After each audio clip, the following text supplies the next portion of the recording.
beberapa meter kemudian motor gue tiba-tiba mati. Di tengah jalan, di kiri kanan cuma kebun karet, gelap, nggak ada rumah sama sekali.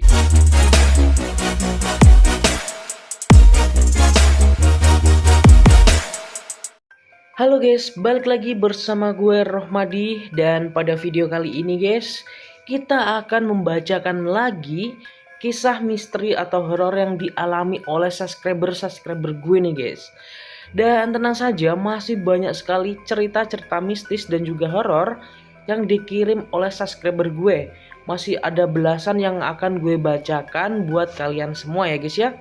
Nah, jadi di sini gue mendapatkan pesan ataupun cerita dari seorang wanita nih yang namanya Iis. Nah, gue akan bacain lagi satu cerita yang dikirim subscriber ke channel gue.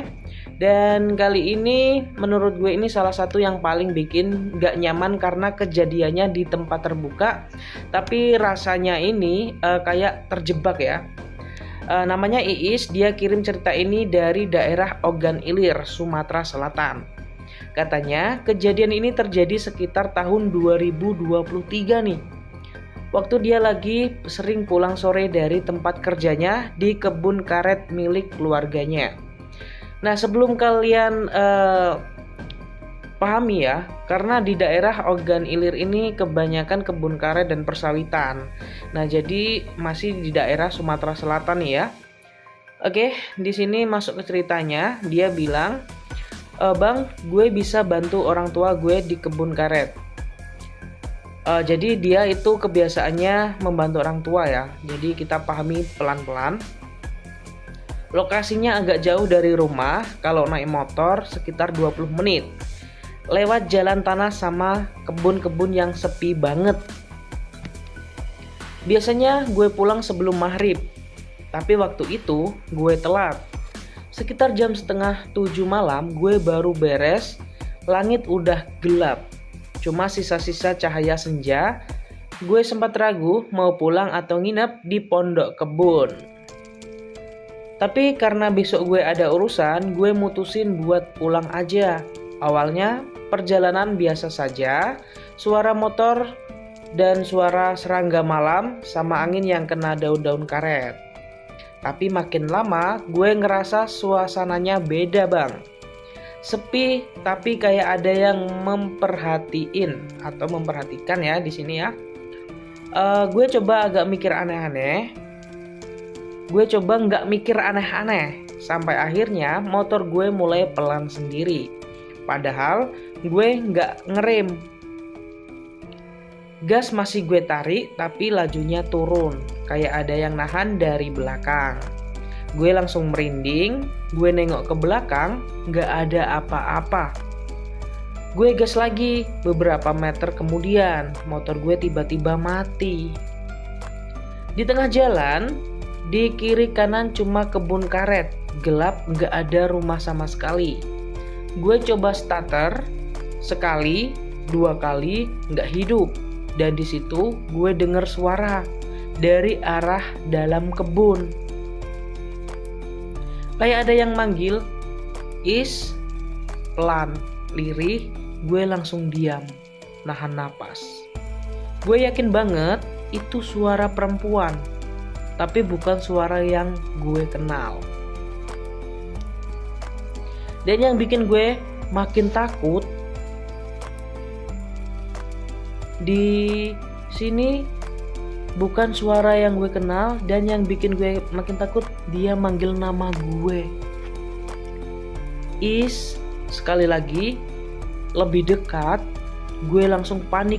Gue coba starter motor lagi, tetap gak bisa. Dan tiba-tiba dari sela-sela pohon karet, gue lihat ada sosok yang berdiri.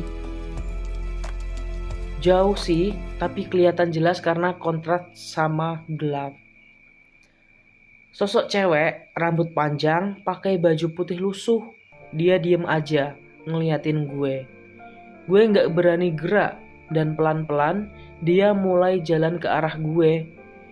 Agak cepat, tapi pasti.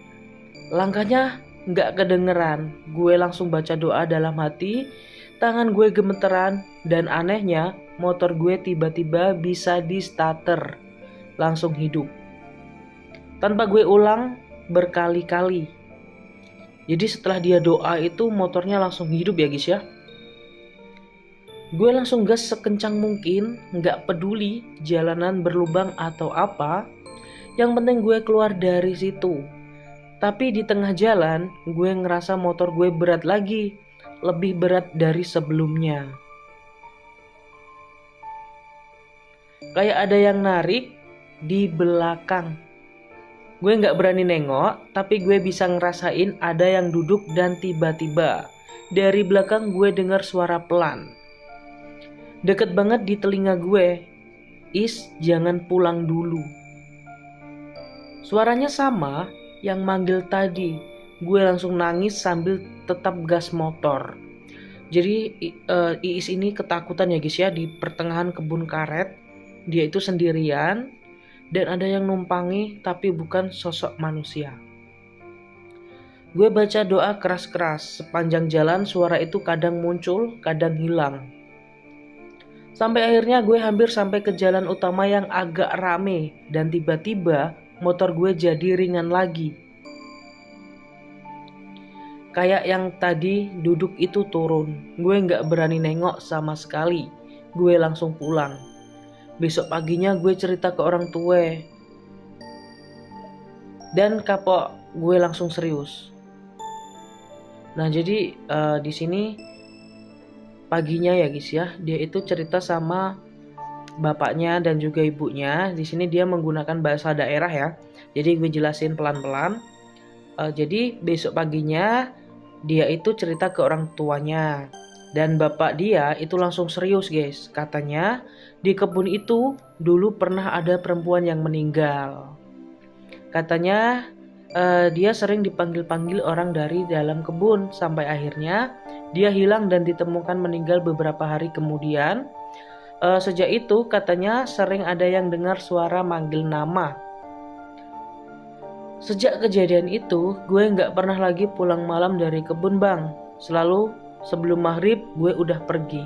Tapi yang bikin gue gak tenang, kadang kalau gue lagi sendirian, gue masih suka ngerasa kayak ada yang manggil nama gue dan suaranya itu pelan. Dari jauh terdengar suaranya Is. Dan jujur aja, cerita kayak gini yang bikin selalu bilang ke kalian, kalau ada yang manggil nama kalian di tempat sepi, jangan langsung jawab karena belum tentu itu manusia. Nah jadi guys, buat kalian dari kisah atau ceritanya Iis ini, dia itu sering memanggil namanya. Jadi dia itu ketakutan ya guys ya. Nah buat kalian guys, walaupun kalian sendirian di rumah, di kebun, di tempat umum atau tempat yang sepi, jika kalian itu merasa dipanggil dengan nama kalian, itu jangan selalu cepat percaya ya. Pastikan itu suara manusia beneran dan juga terdengar manusia lah. Apalagi kalau cuma nama yang lirih pelan, itu dipastikan kemungkinan kalian itu diganggu ya. Seperti Is ini, dia itu diganggu di perkebunan. Jadi wajar sih ya guys ya, kalau di kebun itu banyak makhluk-makhluk halus ataupun yang tidak kasat mata. Intinya itu yang menakutkan seperti kejadian Iis ini. Oke guys, mungkin itu saja cerita Iis ya, kali ini kita bacakan karena kemungkinan hal-hal yang nyata dan yang pernah terjadi kepada semua orang atau subscriber gue itu kemungkinan benar ya guys ya, karena itu cerita pribadi secara nyata. Nah buat kalian yang mau membagikan kisah cerita horor, mistis ataupun kejadian-kejadian yang pernah kalian alami langsung, kalian bisa bagikan ceritanya ke gue. Nanti gue akan bacakan di channel YouTube gue guys. Dan ini sangat mengerikan ya apabila kejadian ini terjadi kepada kita. Nah, buat kalian yang ingin membagikan ceritanya, silahkan kalian melalui link yang ada di deskripsi atau komentar. Nanti gue akan berikan link untuk membagikan ceritanya, atau langsung hubungi ke channel gue atau ke akun sosial media gue ya, di Facebook ataupun di Instagram. Nama Instagramnya Madi Tim 1, Facebooknya RMD Madi. Dan untuk WhatsApp nanti kalian bisa hubungi saja melalui alamat email ya, nanti gue akan kirim. Oke, mungkin itu saja. Jangan lupa untuk subscribe dan sampai ketemu lagi di video selanjutnya guys.